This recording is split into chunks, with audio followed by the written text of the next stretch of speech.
चुड़ैल अपनी खतरनाक हंसी से पूरे गांव को खून से बहा रही थी। लोग डर के मारे जान बचाकर भाग रहे थे। हर तरफ सिर्फ चीखने की आवाज गूंज रही थी। और तभी एक बुजुर्ग बाबा आते हैं जो पिछले 20 साल से खुद को एक कमरे में बंद करके रखा था। वो गांव के बीच खड़े होकर जोर से चिल्लाए, राधिका। अचानक चुड़ैल की हंसी बंद हो गई और वो सीधा बुजुर्ग के पास आई।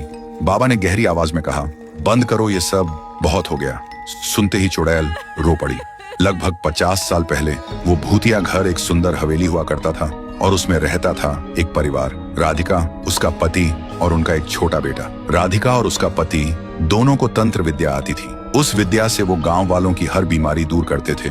बच्चों का बुखार, औरतों की बीमारी, बुजुर्गों की सांस की दिक्कत, सब कुछ वो ठीक कर देते थे। गांव वाले उन्हें भगवान मानते थे। लेकिन एक दिन गांव में सूखा पड़ गया। अनाज खत्म हो रहा था, पानी सूखता जा रहा था। गांव वालों ने सोचा, इस बार राधिका और उसका पति ही हमारी मदद करेंगे। उन्होंने जोर दिया कि अपनी तंत्र विद्या से पानी बुलाएं। पति मना कर रहा था, बोला कि ऐसा करना प्रकृति के खिलाफ होगा। लेकिन गांव वालों का दबाव बढ़ता गया। उन्होंने धमकी दी, अगर तुमने मदद नहीं की तो तुम्हें और तुम्हारे परिवार को गांव से निकाल देंगे। मजबूरी में राधिका के पति ने एक यज्ञ किया। पानी तो आ गया, लेकिन उस यज्ञ की बलि में उनका अपना बच्चा चला गया। गांव वाले चुप रहे। किसी ने आगे बढ़कर उस परिवार का साथ नहीं दिया। और उस दिन के बाद राधिका के दिल में सिर्फ एक ही बात रह गई, जिनके लिए हमने अपना बच्चा गवा दिया वही लोग हमसे मुंह मोड़ गए। फिर एक दिन राधिका ने अपना सारा तंत्र विद्या एक पुरानी झाड़ू में डाल दिया और अपनी जान देकर अपनी आत्मा को उस झाड़ू में कैद कर लिया था। फिर जब उसका पति घर आया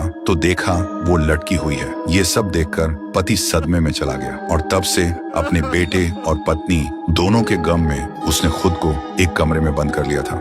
लेकिन अब उन्हें समझ आ गया था, राधिका अपने बच्चे के गम में सबको खत्म कर देगी। फिर राधिका बोली, पति तुम कैसे हो? तुम्हें बहुत दिन बाद देखकर मुझे बहुत अच्छा लगा। आओ हम मिलके अपने बेटे का बदला लेते हैं। ये सुनकर पति की आंखों से आंसू बहने लगे। उसने बस इतना कहा, रुक जाओ जानी, बहुत हो गया। राधिका चीख उठी, नहीं, इन लोगों ने मारा हमारे बच्चे को। इन्हीं की वजह से हमारा बच्चा मर गया। इन्हें मैं कभी माफ नहीं करूंगी। कहकर वो दोबारा आसमान में चली गई और उसी खतरनाक आवाज से हंसने लगी। उसके पति नम आंखों से बोला, आई लव यू जानी। फिर वो रोते रोते एक चमकता हुआ पत्थर राधिका की तरफ उठाया। उस पत्थर से एक तेज रोशनी निकली जो सीधा राधिका के ऊपर जाकर टकराई। राधिका चीख उठी और पल भर में ही राधिका धीरे धीरे धूल में मिट गई और उसका पति भी जमीन पर गिरकर रोते रोते अपनी आखिरी सांस ली। तो दोस्तों, कभी लालच मत करो, क्योंकि लालच और स्वार्थ इंसान को बर्बादी तक ले जाता है।